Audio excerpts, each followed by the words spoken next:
Olá! Hoje a gente vai mergulhar numa história de amor. Mas não qualquer história. Uma daquelas tão poderosas que parece que nem a guerra, nem o tempo, nem a própria morte conseguem dar um fim. Pois é, vamos desvendar a saga de ficção histórica Tempo de Amar. É uma história que se estende por gerações, que cruza continentes e que realmente testa até onde o amor pode ir quando tudo ao redor é puro caos. Para a gente entender o protagonista dessa história, o Franz, a gente precisa primeiro olhar para trás, para a jornada da família dele. Uma linhagem que foi moldada, sabe, pelo fogo da história. A história do Franz, na verdade, começa muito antes dele nascer. É um legado de gente que teve que migrar para sobreviver. A família dele fugiu da Revolução Russa, buscou um canto na Tchecoslováquia e, no fim, encontrou um pouco de paz numa fazenda lá em Vermont, nos Estados Unidos. Cada passo dessa jornada foi construindo o homem que ele viria a ser. E ele cresce com essa bagagem carregando as esperanças dos pais e o grande sonho de ser médico. Então, bem jovem, o Franz parte para a Europa. O que ele não imaginava é que essa viagem para se conectar com o passado ia mudar o futuro dele para sempre. E é no navio, ali no meio do Oceano Atlântico, que o destino resolve dar as caras.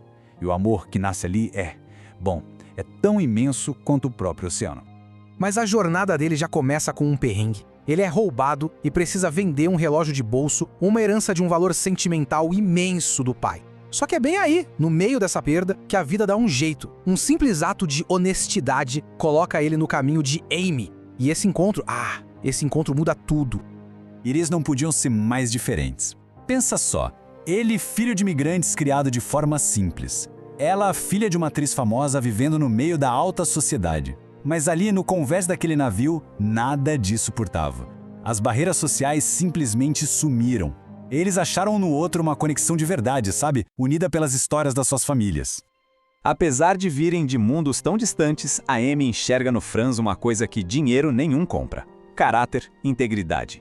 Algo que vai muito além de classe social. E ali, em alto mar, começa uma história de amor daquelas, épica.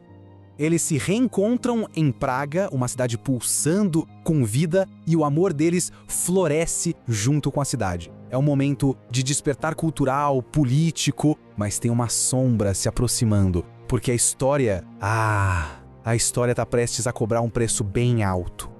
Então, enquanto o Franz e a Amy estão lá na universidade fazendo planos para o futuro, o mundo deles está prestes a ser completamente estilhaçado.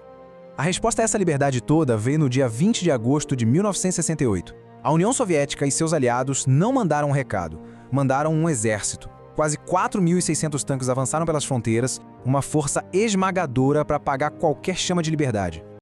E assim, o sonho da primavera de Praga, que tinha florescido tão rápido, é esmagado.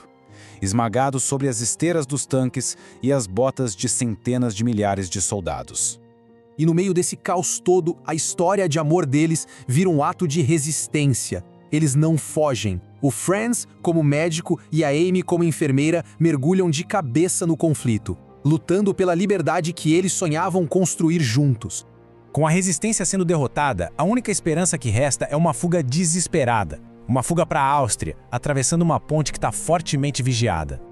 Eles são só um pequeno grupo de sobreviventes, correndo contra o tempo. A fronteira com a Áustria é a salvação, mas as forças soviéticas vêm logo atrás sem dar trégua. O Franz recebe uma missão quase impossível: explodir a ponte para atrasar o inimigo. Só que debaixo de fogo, com adrenalina a mil, ele comete um erro terrível, que vai custar absolutamente tudo. Sem tempo para conseguir atravessar e com os soldados russos cada vez mais perto, uma escolha que ninguém deveria ter que fazer precisa ser feita. Ele pula. E no mesmo instante, uma bala o acerta. E o mundo inteiro explode em fogo e aço. Aquela explosão não destrói só a ponte. Ela parte a vida deles no meio, criando um abismo de fogo e de perda. Para Amy e para o mundo todo, o Franz está morto. Mas o destino ainda não tinha acabado com ele. O Franz sobrevive. Ele é tirado do rio por camponeses. Ele está vivo, mas o seu passado, a sua identidade, o seu amor, tudo foi levado pela água e pelo trauma.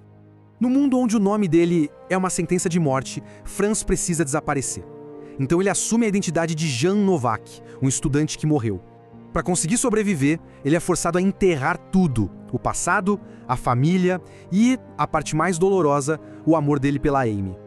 E assim, as vidas deles seguem por caminhos totalmente separados, divididos pelo luto e pela cortina de ferro. A Amy, lá na América, constrói uma nova família em cima das cinzas do coração partido. O Franz, na Tchecoslováquia, vira um cirurgião respeitado, um fantasma vivendo a vida de outro homem. 20 anos se passam, com um oceano e um regime totalitário entre eles. Ele encontra uma nova figura paterna no seu mentor, o Dr. Berg, que passa a amá-lo como se fosse seu filho. E é esse amor que dá a ele coragem para planejar uma fuga. Porque mesmo sendo o bem-sucedido Dr. Novak, a identidade de Franz, o homem que amou a Amy, ainda o assombra. E a saga Tempo de Amar termina deixando no ar uma pergunta muito poderosa. O que acontece quando um homem que renasceu das cinzas da guerra vai em busca da verdade de uma vida que foi roubada dele? E, principalmente, como é possível encontrar um amor que a própria história já declarou como morto?